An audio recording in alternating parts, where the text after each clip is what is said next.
Powerhouse Smart friends and colleagues, Wendy Cohen here. My favorite time of the week. This is the Powerhouse Cool Collabs podcast, where I get to select from my very intimate crowd of industry professionals, some within the design, build, real estate world, and others that are just on the fringe. And today I have a really cool guest for you, so I'm thrilled to bring her on. But just a couple quick notes. As you remember, this is a commutable podcast, so about 25 minutes. It goes very fast. And I select these interviews based on the guests having kind of three pillars. One is I consider them a very cool leader in the sense that they're doing some amazing work and they're also really living and wanting to believe in growing through collaboration. They have an attitude of gratitude and they love helping others and giving back to humanity. And today, Rory Rubin, who's our guest, was introduced to me from a fellow colleague, Alan Lav. And I'm going to now turn it over to you. Rory, so nice to have you. Thank you for having me, Wendy. It's really cool. I just mentioned to you earlier that I had listened to some of the podcasts prior to this. You have some really cool people in your network. Really, people are doing pretty tremendous things. I love Yeah, it. just like you. I was so Well, thank excited. Yeah, Alan introduced us, and of course, anytime Alan sends me a connection, I'm like, I'm you. on it, baby. And That's how I feel too. yeah, exactly. And so, what I love to do is just have you kind of, share your story, and then you and I'll have our very fun conversation. So please tell us more. Sure. So my story is a little unique in the way it started. I started off as a clinical social worker, and who knew that all these years later I was going to be running a modular manufacturing company. I Right. think that those two pieces I've learned most recently that I have been weaving them together. I feel like I kind of do social work all the time as a leader. But coming and talking to you and groups of people is that not a lot of people really understand modular construction. It's newer to the US market. It has been going on for decades in other places. But what we do is we repurpose the shipping container in our factory. So something that has legally been allowed to be doing for residential and commercial since 2016, we bring those shipping containers in and we repurpose them for any from a single family home to a multifamily home to a bathroom pod. And so we're really being able to use this fantastic structure that would go into a container graveyard because we never ship them back. And we're able to recycle them into something that's really, truly tremendous now.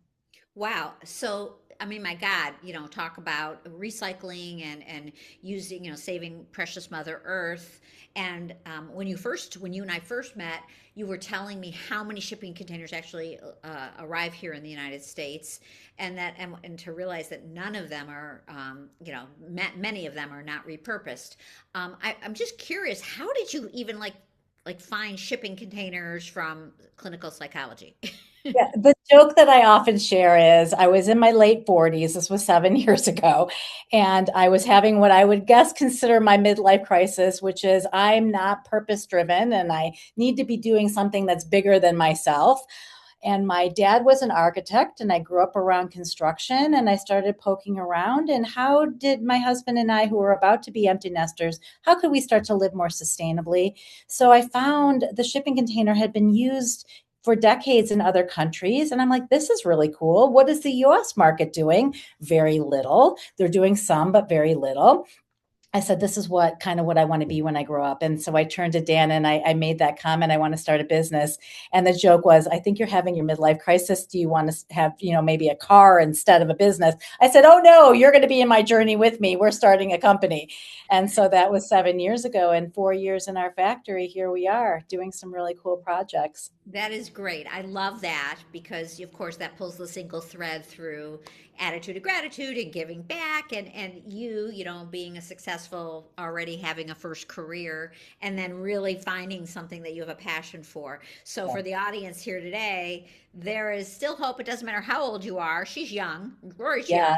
but you could be in your 80s and still, as a matter of fact, my husband says the founder of Kentucky Fried Chicken must have been like in his 80s when he had his That's first. so funny. Yeah. It's But true. It's yeah, true. absolutely. So all right, so now most importantly, I love the sustainability, and we've all been obsessed with the tiny houses since COVID and before, even way before that with the not so big house.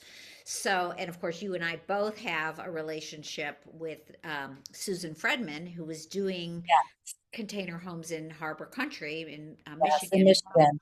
and beautiful. But you Yeah. first told me you weren't really in the luxury side. So tell me what you've then since learned and how you can make the bigger impact. Right. And I think part of this really comes with a little bit of Alan's direction too, as we are building out our brand and our company. We started off doing whatever we wanted to do and kind of feeling that way out. We work with Sam Zell's REIT, ELS. We work with the actress Taraji Henson's foundation to do wellness pods. We built the Navy Pier Marina in downtown Chicago. We're finishing up a group home for girls who have been trafficked. So we were kind of playing in all different types of spaces and realizing what we were doing over the last 4 years was perfecting our build process. And so we're building to building code. We're able to say we're 50% faster and 15 to 20% cheaper than a regular build, on site build. And we're building all year round in our factory. And with some of those prior builds, we're starting to realize, like, how can we make the most impact? And the most impact comes from things like affordable housing or townhouse developments or, multiple single family homes that we can get out there. So it might not be at the high end luxury, but we really don't compromise our builds. So and I'm going to have you come visit the factory for sure. When you walk into one of our builds, you're still going to feel like it's a really nice home. And so ultimately, those are the things that are very important to us. We're not compromising, but we're able to save time and money in our build process. So it's purpose driven. Absolutely. And so very interesting. You said we're building to code, which kind of leads me to, are there other people who are not building to code that are in this same arena? And then what does that really mean to the people that are listening to this? I Please. actually really appreciate the question. So I would say that the internet is not really our friend because I think if you could Google container homes, you would find that there's somebody doing it in their backyard and they're telling the whole world that they built it for X amount of money. And all I keep thinking is, oh my goodness, this is something that we're going to wind up having to fix because there's building and then there's building incorrectly. And so we really practice true building where we have the licensed trade, electricians, plumbers, HVACs, and we're following the ICC code to the point of they actually are our state inspectors that come in to inspect our units.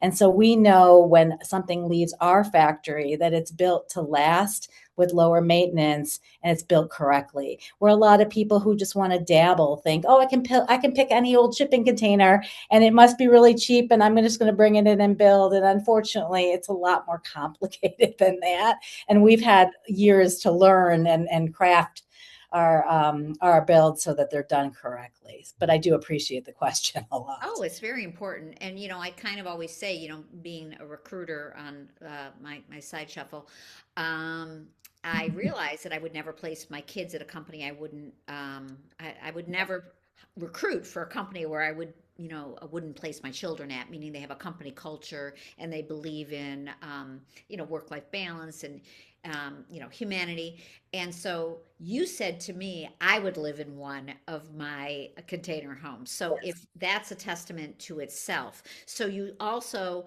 said that there are villages like Highland Park, where we're both very familiar, that we're so excited. So what are you doing in Highland Park that is applicable that we can all take that as, oh, okay, now I can apply this to here. I'm going to have to reach out to Rory. Please share. Right, and that's the other thing, right? So there's a lot of misconceptions. I have a rusty old box. It's going to leak. It's not going to blend into my community. And so the very first thing that we did in actually Highland Park, because it's where we live, I wanted to build an office in my backyard. So we contacted the building department and I said, I want to put a container office in my backyard. And Highland Park is like, you're not doing that. That's a shipping container. It's going to be rusty. I said, no, no, no.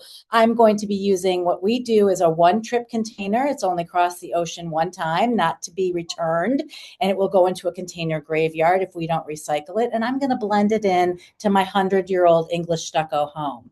And they said, we don't believe you. And I said, just wait. And so when we built it, they were like, wow, this is really great. And so when we sat with them about doing a single family home, they were really excited because they knew we were going to maintain the building code of, in particular, Highland Park, and we were going to blend it into the community. So it's not a feeling of when you walk in, you feel like you're walking into a nice home. You're not walking into a cramped box kind of feeling. So it's like Legos. It's like adult Legos, but then we can clad it on the outside to blend it into wherever you are.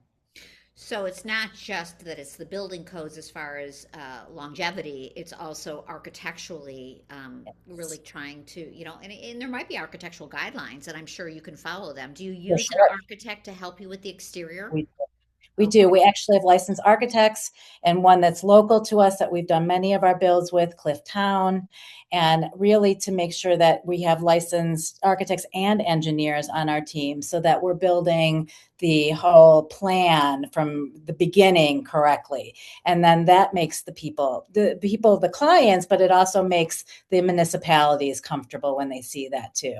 It has to be done right or it winds up ruining everything. Nobody wants that in their reputation. Right, absolutely. And we want the world to embrace that, yes, we want this in our backyard as opposed to, oh, Yes. that's going to be an eyesore or something that doesn't blend. So when I first met you, I was like, oh my God, okay, what can I do to help you? And so I want you to be able to share with everybody listening today, and there'll be lots of links and how you can reach out to Rory. And of course, I've already connected Rory to a bunch of people that are maybe listening to this that I know are already speaking her language and can leaps and bounds jump ahead. But Rory, if you're listening to this podcast today, what can we do to help you continue to grow this initiative and help the world? So please share. Well, I appreciate that. So, really, who we're working with is who your audience is and who we want to be in front of. And so, we're working with developers, we're working with nonprofits that might need a supportive housing type of space, which is like the one we just finished up in Palatine. We're licensed and certified in all 50 states. So, if developers realize that the trade in Jackson Hole, for example, is very hard to build because there's no labor there, I can build it in my factory and transport it to Wyoming. I can be working in all 50 states and doing it correctly. So those are the people to get the word out is, even in partnering with general contractors, we're not trying to change other people's business. We're trying to add value in another lane for example, for people in what they're doing. Wonderful. So yes, and of course, Designs for Dignity, of course, one of our charities that we partner with. I will make sure the CEO, Jen Sebecki, is one of the Thank first you. people that I had not yet connected you with. And then there's another charity out of Minnesota we partner with a lot called Revolve. And then we've also partnered with David Lawrence Centers in Naples, Florida, and they do a ton. And I'm just thinking of all these additional things from our first call. So Well, I know. and you just mentioned like Florida, like containers, the way they're structurally sound, manage things like weather much better. So hurricanes, fires in California, we're a steel manufacturer. So these are places that truly we can support really well. Absolutely. This is so exciting. Okay, I have so many more people. And again, I'll be having events in all those cities, of course, Southern California. And so tell us a little bit about what we're not seeing here, the visuals on your website. I want to really make sure you get a lot of people who are listening to go to your website because it's so cool. And I love, of course, Built to Last. But share, yeah, please tell us. Thank you. Well, I also have a YouTube channel. We have all the social media you can, but one of the things about our YouTube channel is it has a minute 30 video that showcases the builds that we have done and how we do what we do and the cladding examples that we can do. So people can see all of those. So whether it's employee housing, whether it's to support student housing, whether it's the multifamily or the single family design, those are all on our website and a part of this video too that people can see. And I'm always available to send that kind of information to people too. Okay, terrific. I'll have all those links. And then one of the other things, because we are talking to our audience is somewhat affluent, about, are you still doing a capital raise, please? Oh, we are, and no, I appreciate that. I don't just say that just to anybody. So it's what we consider sort of a friends and family raise. So we're raising enough money for our growth. We're about to outgrow our facility. We're taking on bigger projects, and so Alan Lev has been instrumental in helping with that raise. He's part of our board and joined the board as well. And so it's how we consider it's people that are part of the industry that would like to throw their hat in to see a modular manufacturer grow and develop and really experience that piece. So yes, we are still in our capital raise right now, and it's a really I can provide that information after the fact when people reach out to me. It's a really good deal.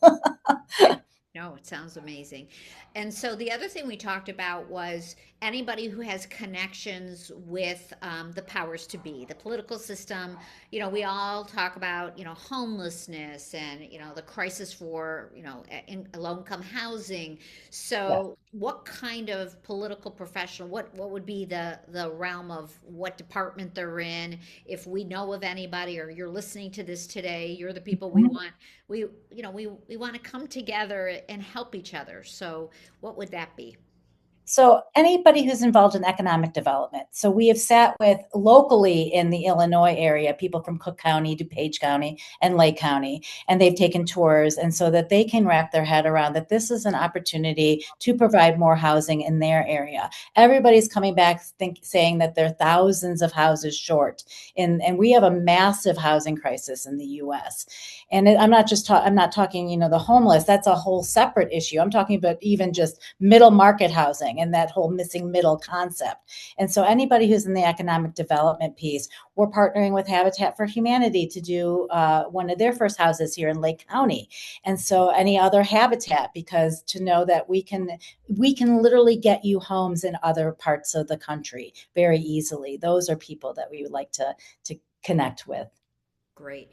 And next year, IBS and KBIS, so that's the International Builders Show, and KBIS is back in Las Vegas. This year it was in Orange County, Florida.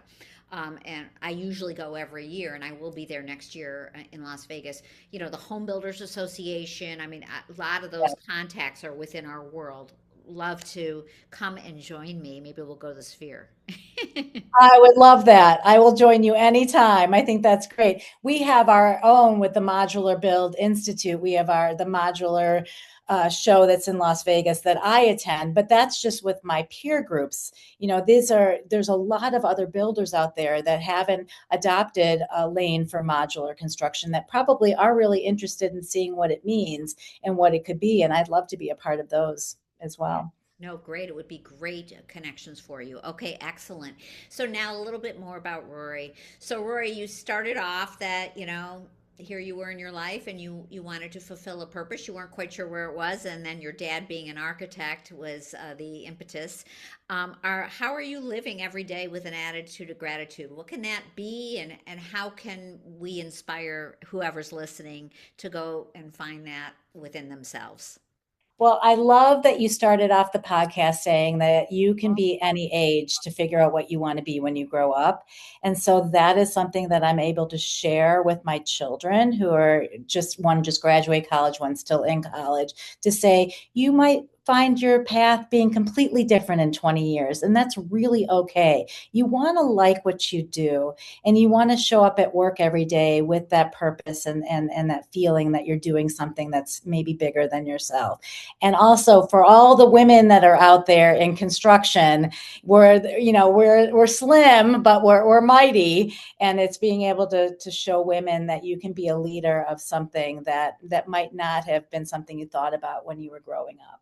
Sure, that's got to be when you think about that and close your eyes and you think about all the people you're inspiring, women, and it's so true. My children are a little bit beyond your kids' age, and I'm still telling them, every day you change and you grow, and the person you were when you graduated college or the 5 years out of school, you have now new likes and new interests and things that you never thought you were interested in. And it's never too late to create your own destiny. So thank you for being a good role model for that. That's Thank you. fabulous.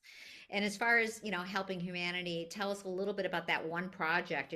That's the first thing I thought of was the trafficking situation and what you guys built. And how did you even learn about that? Because, of course, we can all choke on that, right? Yeah, it's one of those projects that not just are purpose driven, but it makes you take pause because Illinois in the state did not have anything for girls who had been trafficked of this age group, and so I was partnered with a someone who has become a friend. He runs Housing Opportunity Development Corporation. It's Richard Koenig. It's a nonprofit developer, and he said, I got an idea. I talked with this group called Shelter Inc and they want to provide supportive housing to a group of not even underserved, no service. And the average age is 12 years old, and Illinois doesn't have this. And there's a grant out there from DCFS. Let's go for it. And so that's how we kind of pulled all the pieces together. And so the home is about 6,400 square feet Wow. and it's 20 containers. And when you walk up to it, it looks like a beautiful home. You do not know it's shipping containers.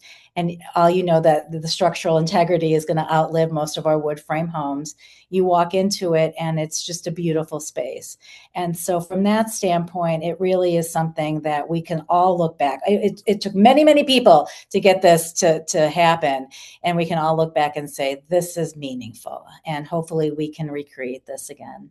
Oh my God, what a great case study. And I'm sure you already have it all documented. I mean, I would love to share that with all these nonprofits. I know Revolved is trying to build something in Africa right now. Oh, wow. Yeah, I think that has so much opportunity, Roy. You are truly just an amazing soul, and you should Yeah. wake up every morning and know that you are appreciated. And just even having you on my podcast today and being able to let everybody know what you're doing and how they can also get involved and just helping you ever so slightly is going to help the entire humanity. So thank Well, you. I appreciate it. And Wendy, you're wonderful. It's just I wish that we were closer and I could spend some more time with you.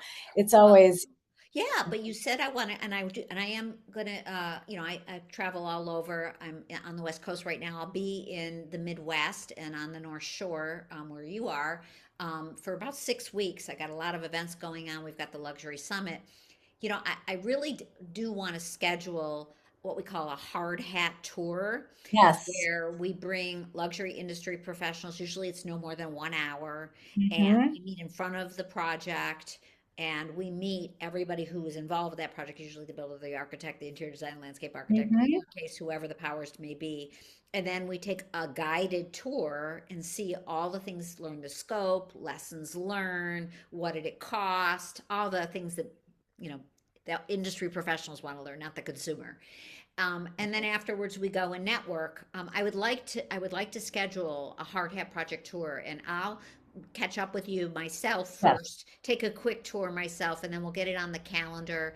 In the balance of 2026, we can do it anytime. We're doing a hard hat tour of a on April 22nd. It's on the website for a beautiful luxury concierge dental clinic in Ooh, Skokie. hey, You're welcome to join. I will thank absolutely you. give you a comp ticket. It's only Thank for 40 because, space is limited. Sure. And then we also have another hard hat tour in July being planned on the North Shore with Chalet Landscape.